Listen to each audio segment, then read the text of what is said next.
Hello, welcome to day 20 of the happiness challenge. Um, I'm not at the beach. I just like this background again. Okay, so today, what I wanted to touch upon, well, first of all, I hope that yesterday made sense with the negative beliefs and the exercise that I did, as well as the day before, where we talk about nutrition and the importance of what we're putting into our physical body and how our biology also very much affects our health, our mental health.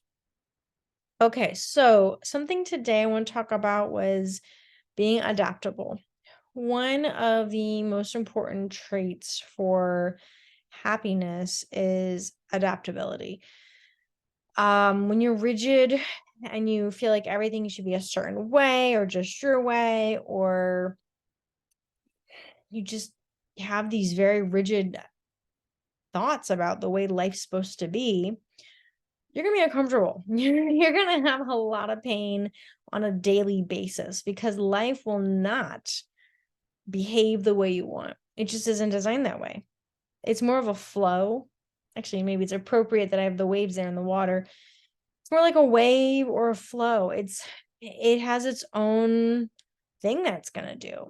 And uh, I've heard a expression before, adapt or die. I think it has to do with our ancestors, that the ones that were able to be adaptive to their environments survived.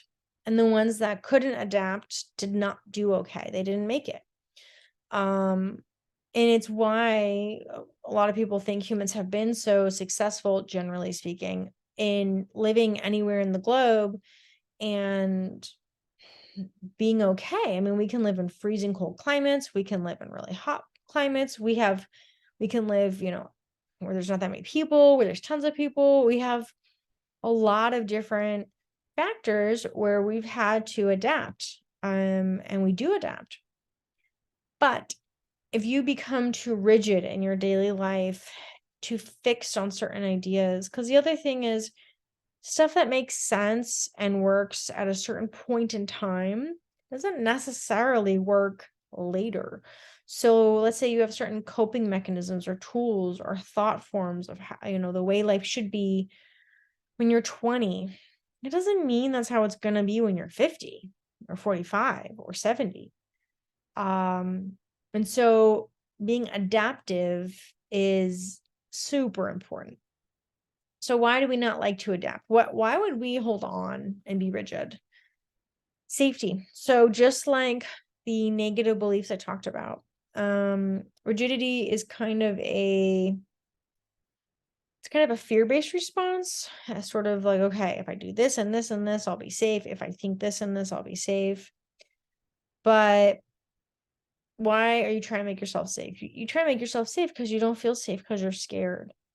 When you're adaptive, when you're adaptable, you have less fear. So the more that fear is affecting your life, the more rigid you might become.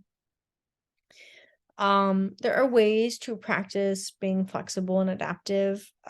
One way I see that is helpful is try, if to put yourself in other people's shoes, try to have some empathy, try to see other perspectives, try to look at the big picture, try to think bigger than yourself. If you only just focus on yourself, that is also a really good way of being rigid and unhappy. So taking a bird's eye view and trying to look at a bigger, larger scale picture can help with being more flexible. The other thing is building up your own confidence. When you have good confidence and self-esteem, you feel like you can handle stuff even if it doesn't go your way. You feel like you can adapt, go with the flow, be in the moment. The more confident you are, the more you believe in yourself and you feel good about yourself, the more you know you can handle somehow whatever comes your way. Even if it's just that you know how to get help. That's still a type of navigation. Okay. So, something to think about is, how flexible and adaptable or how rigid are you being and inflexible in your everyday life?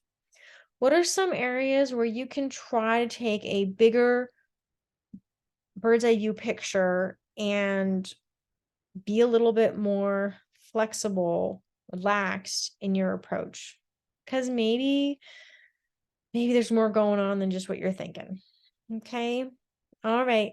Lots of love. And I hope that you have a very good day 20.